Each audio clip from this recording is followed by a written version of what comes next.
नमस्कार। कल्पना कीजिए कि आपके सामने एक सेब रखा हुआ है।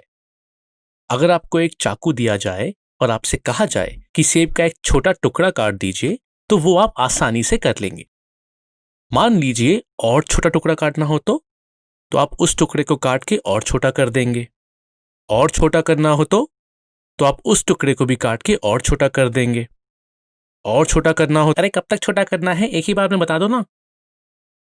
इस सेब के टुकड़े को तब तक छोटा करते रहिए जब तक आप उसे और छोटा ना कर पाए। ऐसा करें तो क्या होगा? आज से 2500 साल पहले भारत में महर्षि कण्वर के मन में यही सवाल आया। उन्होंने कहा, अगर किसी तत्व को छोटे टुकड़ों में लगातार काटते रहें तो और छोटे टुकड़े मिलते जाएंगे, पर एक स्थिति ऐसी आएगी जब वो टुकड़ा और छोटे टुकड़ों में नहीं कट पाएगा। इस सबसे छोटे टुकड़े को उन्होंने नाम दिया परमाणु।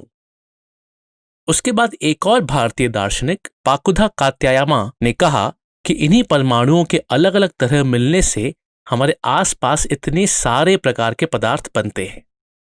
इन्हीं में से एक है वो सेब जो हमने अभी काटा।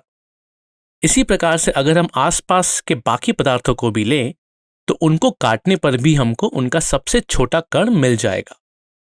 महर्षि कण्वर के बताए गए परमाणुओं के मिलने पर ही ये सारे अणु बनते हैं जो कि मिलके हमारे आसपास की दुनिया को बनाते हैं। पर अब सवाल ये आता है कि परमाणु मिलके अणु बनाते कैसे हैं और परमाणुओं के इस तरह मिलने की वजह क्या है? क्या किन्हीं भी दो परमाणुओं को मिला के मैं कोई अणु बना सकता हूं? तत्वों के अणुओं की कितनी मात्रा चाहिए होगी जिससे कि मैं कोई विशिष्ट पदार्थ बना पाऊं? क्या परमाणुओं के मिलने के बाद मैं उन्हें फिर से अलग कर सकता हूं? अलग करने पर क्या उस तत्व की पूरी मात्रा मुझे फिर से मिल जाएगी? इन सभी सवालों के जवाब आप इस पाठ को पढ़ने के बाद दे पाएंगे। हम इस पाठ में पढ़ने वाले हैं कि वो कौन से नियम हैं जो परमाणुओं और अणुओं की दुनिया को चलाते हैं।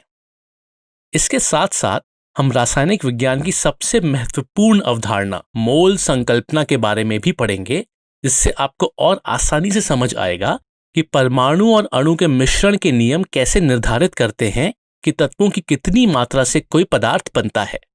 आइए देखते हैं।